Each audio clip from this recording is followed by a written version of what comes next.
It was approximately 2,500 years ago when the Buddha reached nirvana, when he found the way to let go of everything.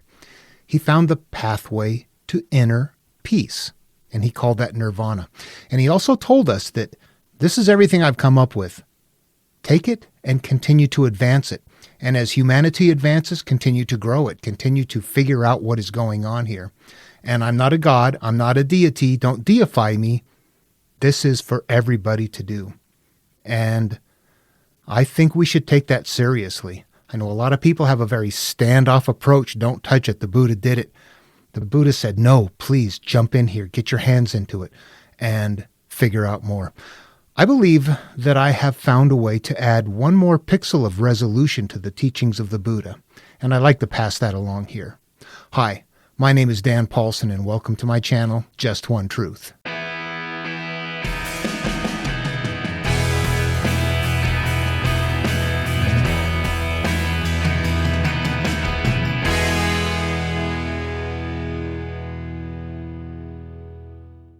Okay, and to start with, I'll let you know that I don't do this as someone who wears the saffron robe or is even a practicing Buddhist. I, however, would be called a Buddhist by somebody who was a Buddhist and studied Buddhism. They would say, yeah, you are actually a Buddhist. You just don't call yourself that. I think that everybody is looking for what is real, what is underlying all of the mysterious things that happen to us in our life. Not only that, but how do we manage that? How do we interact with our experience in life in such a way to manipulate that experience, to improve it, to change our course? And I believe that is what we're ultimately heading for when we're looking for this healing. And in this video, all I'm going to do is cover the verses in the very first section of the Dhammapada, the dual verses. I am a seeker of spiritual truth. I want to know what is really there. I want to know what is nested. And by that, I mean that all of the verses from the Buddha are cryptic. They're cryptic in nature. They're not plain language. They're meant to process. They're meant to figure out. If you went up and asked a teacher the answer, what is the meaning of life, and they told you, and you didn't figure it out, you might know that academically, but it wouldn't be your knowledge. It wouldn't be a part of you. You would not have metabolized it, as it were, into your being. So it's just something that you have stored away as a piece of knowledge. But if you're the kind of person that is desperately looking for answers in life, and you get something that is cryptic and you process it and you think about it and you turn it around and you mull it over and you become what it is, you understand its meaning. At the time that you're doing that, you are wiring your brain. They didn't know that, but they knew that learning went from academic to experiential when you did that. That once you got done figuring it out and you had your epiphany, your aha moment, that it was like, oh, I get that. Yeah, I get it. Then you live it. Then it becomes a part of you. So the teachings are meant to be obscure to force you to figure it out, which makes you work your brain, which makes you network that knowledge. It makes you wire the neural pathways. They didn't know that. They didn't know the brain or any of those things, but they knew that teaching process was effective. It must have been. It was also in a day and age when you think about it, that was their media. There was no electricity. Stories and mental processing would have been the height of your mental experience. That would be their media of the day. Like, we can't put down our phones. I would imagine they couldn't put down their stories or working on trying to figure this out if you were that kind of a person. Anyway, so the way I approach this then is really with all of that in mind, knowing that there is something in here, that it is not supernatural. This is Buddhism. It is natural and it's inward, and we're supposed to figure out how to let go of things. And essentially, that's what Buddhism is. How to let go, how to live life free and effortlessly by not clinging onto the things that hurt you or that don't hurt you, but that you just want, or that maybe hurt you existentially. Before I start reading the verses, let me bring in that my theoretical additional layer here. I think when you see it, it'll make perfect sense to you. It goes right. It's another layer of the psyche, actually. It just kind of more finely hones in on something. Let's start with the basic human. When we're born, we're basically unwired other than whatever we need for the human survival needs. But as far as our learning, as far as our development, as far as becoming who and what we are, that hasn't started yet. There's two things that have to happen. We have to, after we're old enough and we're networked enough to start growing memories and experiences. What we do is we become, and our brain networks and becomes a sum of not really our experiences as much as the perceptions of those experiences that we put away inside of us. If you have a joyous life, that's what you're putting away. That's what you're wiring. If you have a hurtful life, that's what is wiring inside of you as well.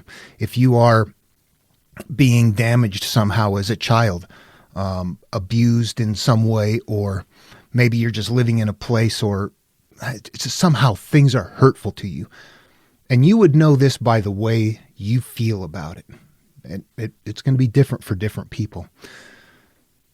The point is we become divided. We start out in life not having those issues. As we grow up, we can and often do develop issues.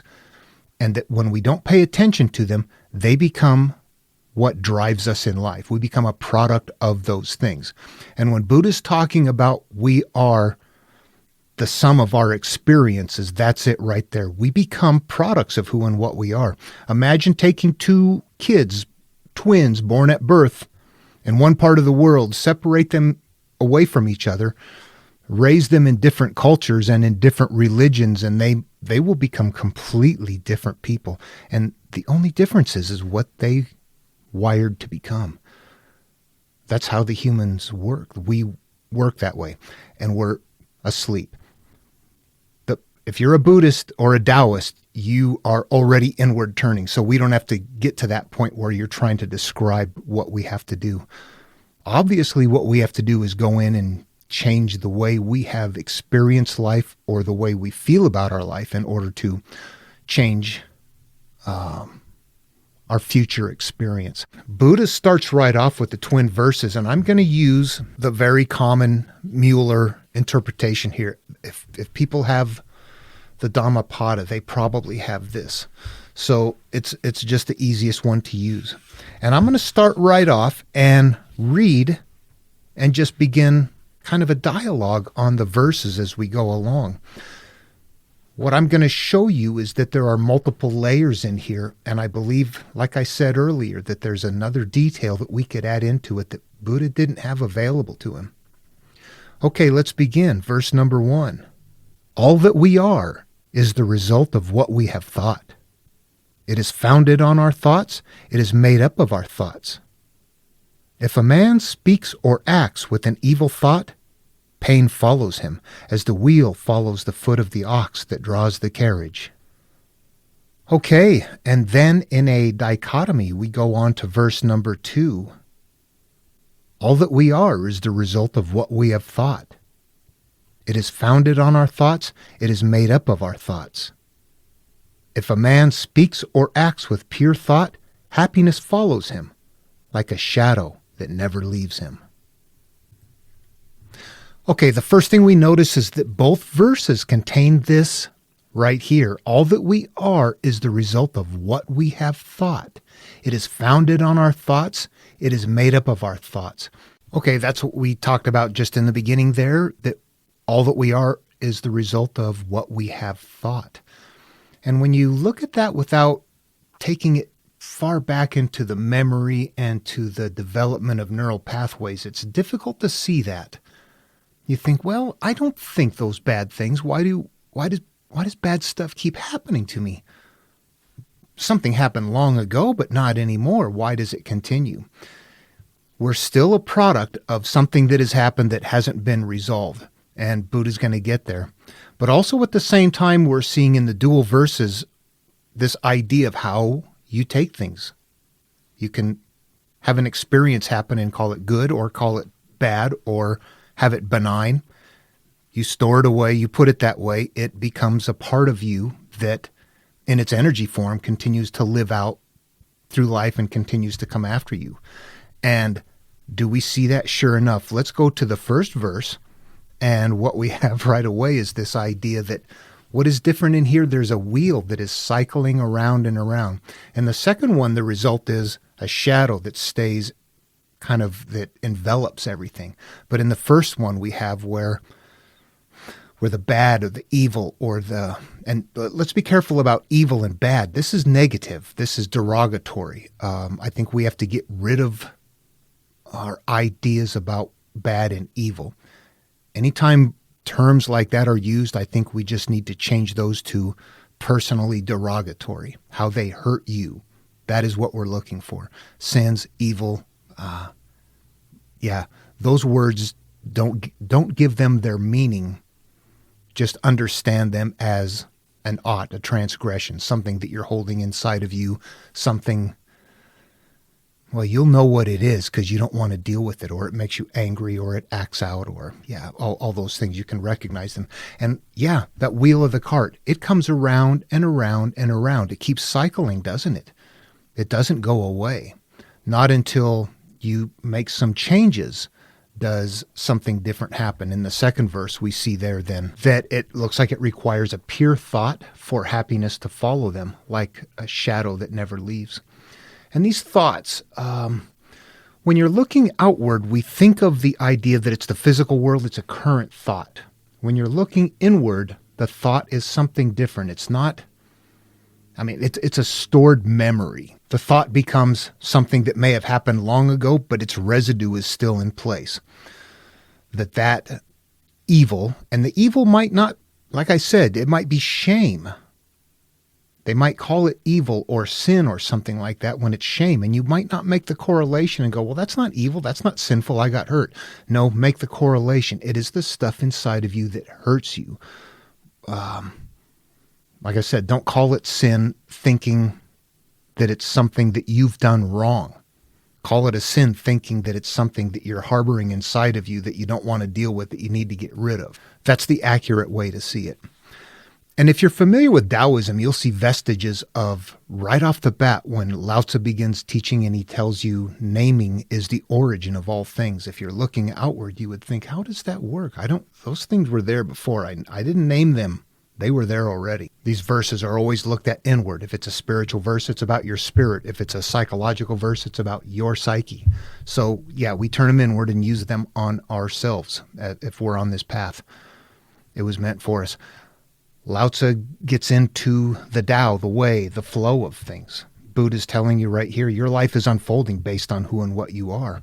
Lao Tzu tells you that the way that life unfolds is based on the way you have named them and classified them. Buddha is telling you the same thing here. You see, they're both teaching this process right in the beginning, that we are products of the duality of our life experiences, and we need to be aware of that, and we need to see that. Once we decode his teachings enough to see that and can continue to decode his teachings, then we see how to heal and how to get out from underneath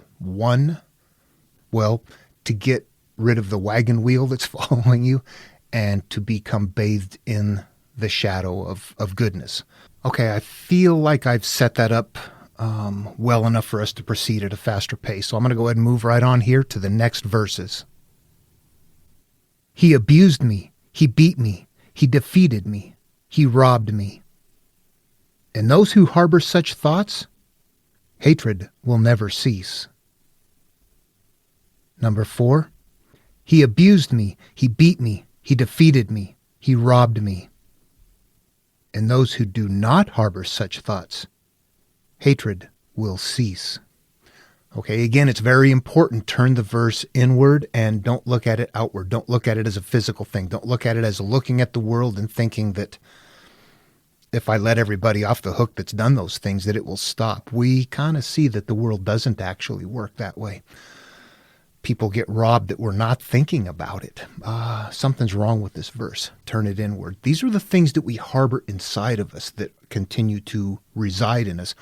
And I say act out, and when I use terms like that, honestly, I see these as not as entities, but as really just an energy.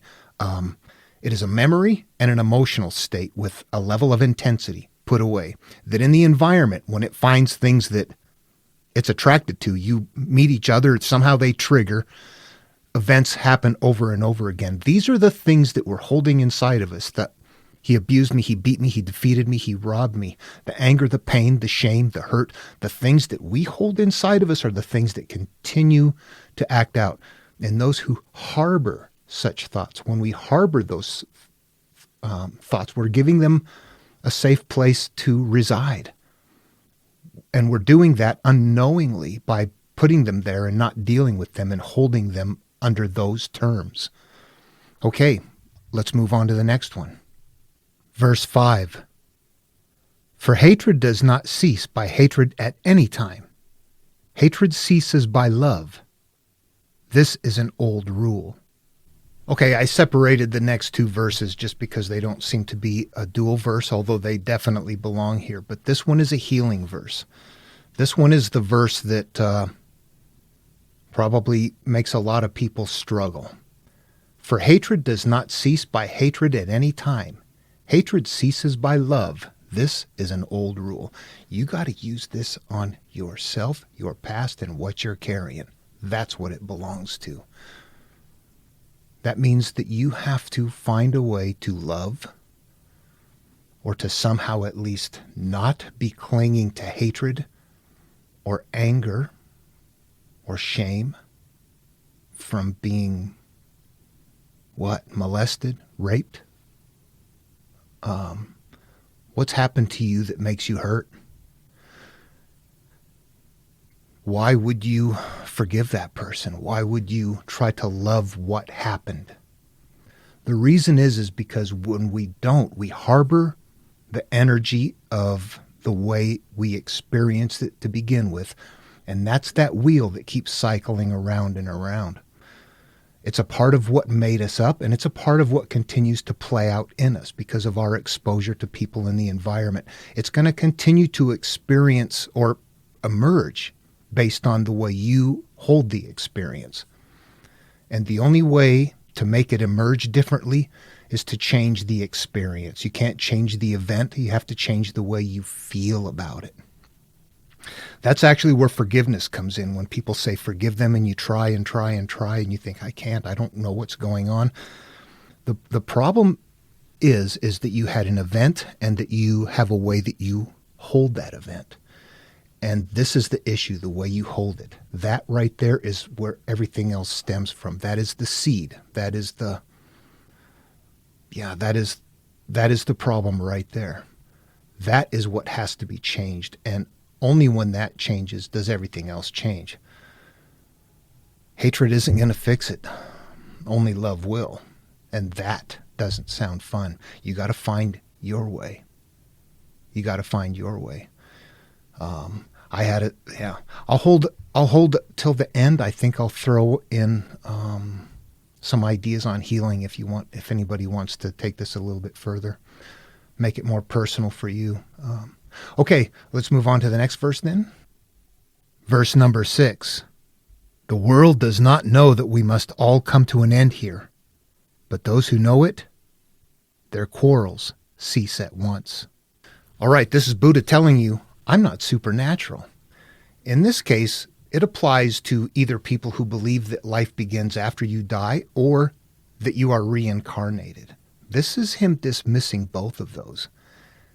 If you believe that there is life after this, that you get another chance, I think that leaves open the possibility for people to not try very hard in this one opportunity.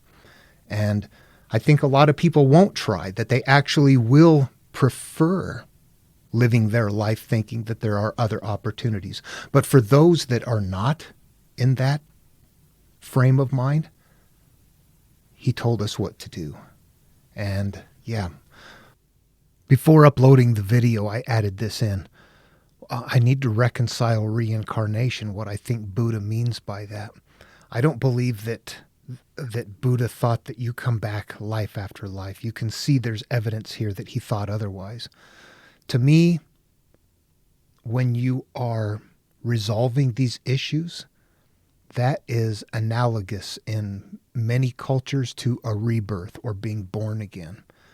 Or remember Jacob's ladder, there's steps going up, but there's a number of different historical analogies that are used to describe this process of making multiple steps as you're going along on this path. And I believe that once you turn that idea in upon yourself, remove the supernatural component, that it's really describing the same thing. It's multiple steps called rebirths.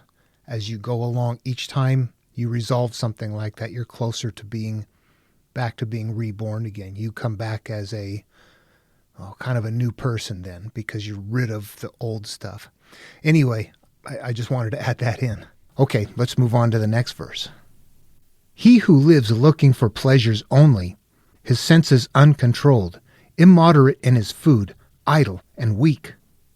Mara, the tempter, will certainly overthrow him, as the wind throws down a weak tree. And 8, he who lives without looking for pleasures, his senses well controlled, moderate in his food, faithful and strong. Him Mara will certainly not overthrow, any more than the wind throws down a rocky mountain. Okay, in the last step, we forgave. We threw love at our hate.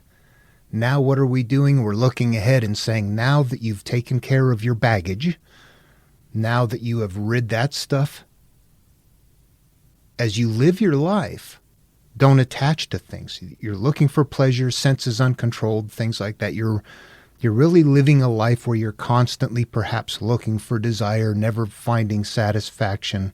I think the problem isn't that you have pleasures or not, but it's what your attachment is to those pleasures. Does it provide you suffering while you don't have the pleasures? And having a life where you're relaxed, you're not caught up in things, you're not all frazzled, you're stepped back from it, is what I believe he's talking about here.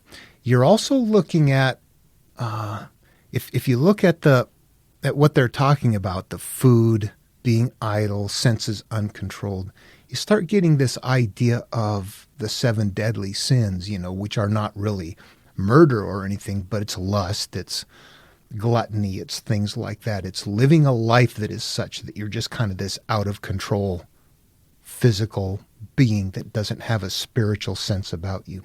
And it looks to me like these verses really hearken to that right there. This idea of, take care of things and then live reasonably and just enjoy life and don't get caught up in things and hanging on to things that just create in you a sense of desperation that you always feel. Okay, moving on.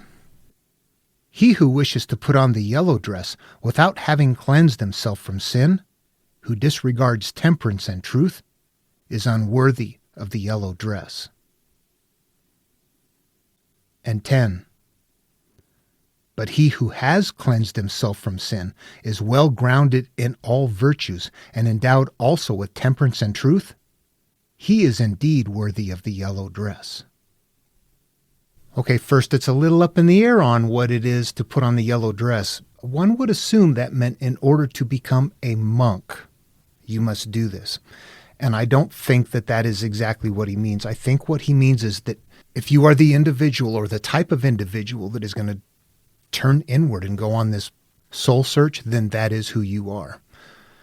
I've got another correlation I'm going to bring in just for a second. It's a story everybody knows, the Ark of the Covenant, where there's this, I'm calling it strictly metaphor, and that all of these items in the story are not real, but they represent something that we're supposed to learn anyway. The Ark is carried by the masses of the people who can't see inside of it. Religion is carried by the masses of the people who can't see inside of it. However, in the story of the Ark of the Covenant, there are people who can see inside of it, the temple priests.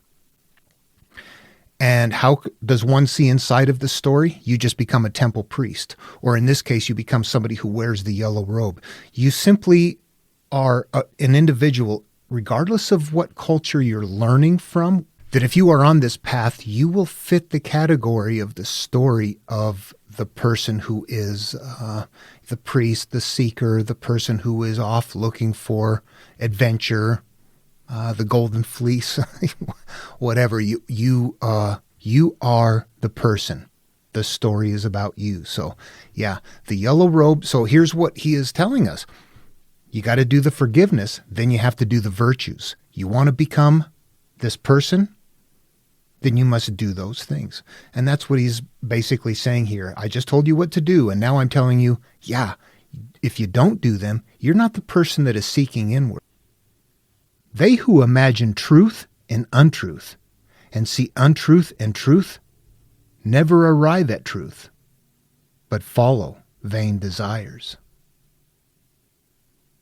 12.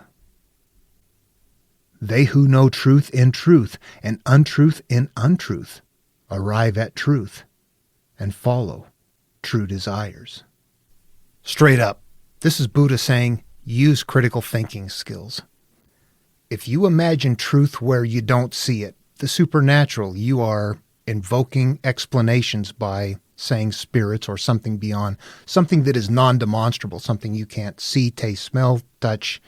You think you can interact with it, but by and large, we're all interacting with the same thing, and it's not out there, and you're not going to find it as long as you're approaching this already with an idea of what there is. If you seek and knock with the conviction of what there already is, all you're going to do is confirm what you already believe to yourself. And along the way, you're going to have to deny a lot of reality. He's telling you right here, don't do that.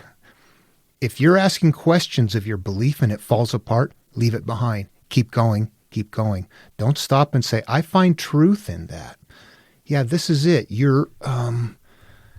Use critical thinking skills, absolutely. Question it. Dig into it. Don't stop. He's not saying follow me and do what I tell you. He's saying figure it out. Dig into it. Everybody. Yeah, what a wonderful teaching. 13 and 14. As rain breaks through an ill-thatched house, passion will break through an unreflecting mind. 14. As rain does not break through a well-thatched house, passion will not break through a well-reflecting mind. And it sounds like Jesus there at the end of the Sermon on the Mount, after he gets done telling you to purge yourself, heal yourself, love everyone, take care of, your enemies, just resolve all of your issues. And at the end, that whoever builds their house on firm foundation, the rains came and beat it and the winds came and it did not fall. This is the same teaching. It's when you get to a certain point where you're very solid and you're on course, you're paying attention, you won't get taken off course. But if you're not paying attention, and it's just easy to fall back into old habits and old ways. And that's what it's telling you here. Yeah, that you might have to keep working at it as you move along. Keep practicing, keep meditating, keep pondering, keep letting go of things, keep observing yourself and seeing what's happening. And if that wheel, some other wheel, continues to follow you, stop and find out what it is that you need to resolve. You're cycling around something, that just continue that process as, as you're on the path. Everybody will do it to the degree that they are, that they're driven to do it. Okay, moving on. 15 and 16. The evildoer mourns in this world, and he mourns in the next. He mourns in both. He mourns and suffers when he sees the evil of his own work. 16. The virtuous man delights in this world, and he delights in the next. He delights in both, and he delights and rejoices when he sees the purity of his own work. Okay, I want to get brutally blunt and fast with this one. I'll just use it on myself. I am the evildoer. I am the one that has something inside of me that hurts. I am the one that's acting out, apologizing. I have got issues. I mourn in both worlds. What are the worlds? The inner world, where if I go in and think about what happened, I mourn. But when I don't deal with it, I mourn anyway. It acts out. It makes me regret. I mourn in both worlds because I can't figure it out. And I mourn and I suffer when I see the evil of my own work. The evil of my own work, again, we got to be careful with those terms. The evil of my work is simply the perception of my storage. That's the evil of my work. I am the creator right there. I am the creator of my life and my experience by deciding how I hold that experience. That's it. Then you move into the second part. The virtuous man delights in both worlds when he sees the purity of his own work. You get in there and you resolve that stuff. You take care of it. You will not only rejoice inward, you will rejoice outward. It's a healing verse. It's a healing verse. As within, so without. Whatever our inner world is creates our outer world. But the parts that we deny, the parts you're told to so what them away, yeah, don't do that. Every master from antiquity said, that is actually the most important thing to do, to clear that stuff out. Don't try to focus past it. If you clear that stuff out, then life unfolds more naturally. 17 and 18. The evildoer suffers in this world, and he suffers in the next. He suffers in both. He suffers when he thinks of the evil he has done. He suffers more when going on the evil path. 18. The virtuous man is happy in this world, and he is happy in the next. He is happy in both. He is happy when he thinks of the good he has done. He is still more happy when going on the good path. So 17 and 18 here are a follow-up to 15 and 16, where the evildoer suffers in this world and the next based on deeds. And in this case, it's based on the path, the lifestyle. So it's basically telling you the same thing as the last verse, except that not only is it what you hold inside of you, but it's the path that you're on. You can see that one here. And then we finalize it with the last two verses here, the last dichotomy, the last split verses. 19 and 20.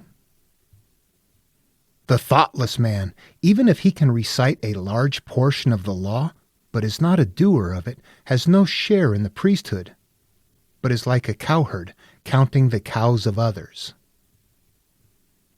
The follower of the law, even if he can recite only a small portion of the law, but having forsaken passion and hatred and foolishness, possesses true knowledge and serenity of mind, he, caring for nothing in this world or of that to come, has indeed a share in the priesthood. This seems pretty simple. If you know what to do and you don't do it, you're not on the path. The thoughtless man that can recite the law, tell you what to do, but hasn't themselves done it, they don't have a share in the priesthood. They don't have a share of that path. However, the person who is the follower of the law, even if they can only recite a little bit of it, what does that tell me? Here we are seeking nirvana, looking for a mental state of being that is peace and loving and caring. There are people who were raised in such a way that they never lost their love and peace and caring. They are already there. There are people in this world that already live in nirvana that haven't had to walk this path. Or maybe if they have, maybe they've had to change a few perceptions about things, that they really haven't been hurt bad, or that they have somehow processed it along the way that it doesn't continue to hurt them. People like that are already on course. We're looking to get to the same mental and spiritual. It's really mental. The spiritual is the sensations that we get in our body based on the conflict or lack of conflict that we hold in our minds. So when we say spiritual, what we really mean is our sensation based on what this is. And this is where the healing has to take place. And Buddha saw that. He actually did. You can see as you go through this, he knew that this had to be corrected up here. He just didn't know that little electrochemical brain state part, perhaps. We haven't really taken it much further. But I think what it does, for me anyway, what it provided me was kind of the tools necessary to more effectively engage with the teaching in a way that I could directly apply a mental process, observe a change, and continue on.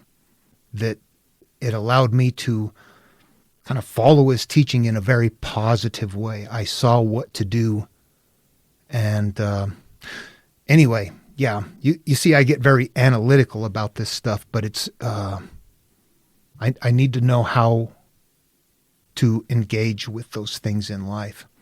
Anyway, what is this? It's a mental process. When you look at it, this is going to see your shrink until you have nothing left inside. It's the same process. You are trying to clean out your mind. You're trying to get back to that point in childhood where you don't judge people for their looks, their appearance, where their race, their political parties, their anything. The more we judge things, the more we become divided, the more we get off course.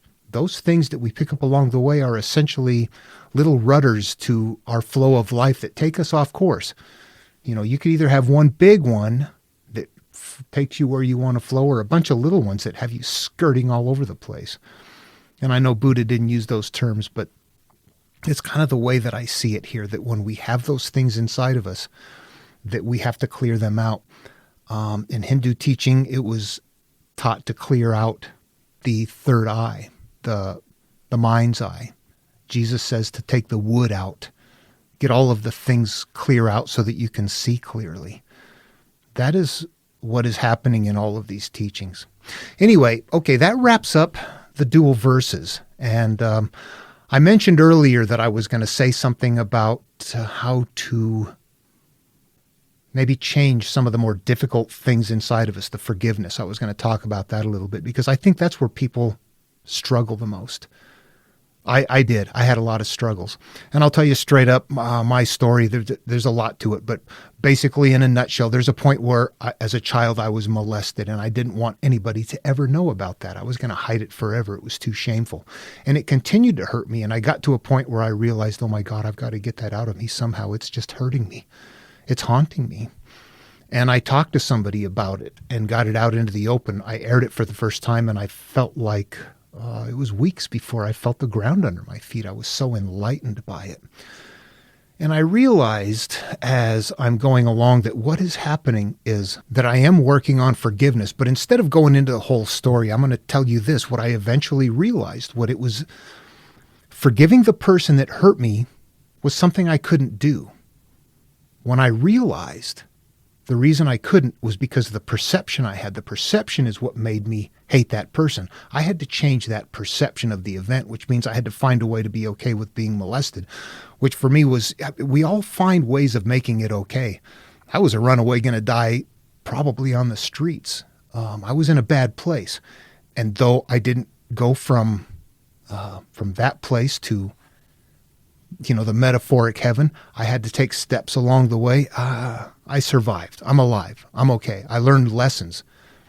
I found ways of reconciling it in a way that I can change the way I feel about it. And then the other person, or the person who was the offender, was off the hook. I didn't have to work on, if you let somebody off the hook, the only reason that's happened is because you've changed the perception. If you just change the perception, just go straight for that right there. That is the point right there. Okay, now as you're getting ready to do something like that, I think the measure of whether or not it's healed is whether or not you can talk freely about it, as I just did. If you can't talk freely about it, it's not healed. That's something only you can know. It's a personal trip. It goes inside your head. It doesn't feel good. We evolved, though, experiencing a physical sensation when there was a reason for us to be afraid. When you were getting ready to be eaten, you would feel that way, very bad. It's a part of what made us survive. Nothing's eating you, but nothing is going to eat you, but as you're facing those things and you feel that, oh my God, I'm very fearful, I can't do this. The closer you get to it, the bigger that wall gets up. That's your body's mechanism just telling you that you're afraid. That's all. It's letting you know that you're afraid. Yeah, you're afraid because you've got something hidden away and you don't want it out. And so that's one thing to recognize, that sensation is temporary. It's going to ramp up the closer you get to it. After you get done with it, it's going to drop off and you're going to feel like, wow, what happened? It's going to be an uplifting experience. Think of makeup sex. Why is it better than regular sex? It's the same actions, but what you're experiencing is also that there's this opposition, there's this mental conflict that is also being overcome, which is a great relief in and of itself. That kind of lets you know as you're going along and doing this, if you're considering it, that it does feel bad, but as soon as you get done, it's going to feel better. Here's some other things to consider, some things that I didn't think about at the time that I've thought of later. Maybe you want to talk to somebody about it to get it off your chest, but you're just afraid to. So get out of your shoes. Look at yourself from up above. Imagine we're friends, or imagine one of your best friends comes up to you and says, man, I got something that's haunting me. I got to get it off my chest. Can you hear me out? And they told you, man, I got molested, or, something happened, whatever it is. How would you feel about that? I think most of us would say, I'm sorry that happened to you. I think we'd be all right with it. We are our biggest impediment. The other person is not. We're afraid. We hold it inside. That's why we don't want to let it out. So keep that in mind, that you will get relief from it, that it does heal you. It gets it out. It surfaces it. It takes it from the darkness and puts it into the light. It would be akin to shadow work or surfacing your pain body, any of those things. But we can target in on very specifically what it is. Anyway, that's my input. And I hope the video was fun for everybody. I enjoyed it. I had a good time with it. And I'll wrap it up, though. And I guess I'll just tell everybody, thanks for your time. And love one another. You see that the idea of loving replaces the other stuff. It's not just a cliche thing. Or when people say, oh, the universe is love. Yeah, those are those airy-fairy things that work for some people. It doesn't work for me. Love is the answer. But the reason is because that is what you become the electrochemical embodiment of, and your life unfolds for you in that way then. Bingo. That's the reason to do it. Everybody love one another. I'll see you in the next video.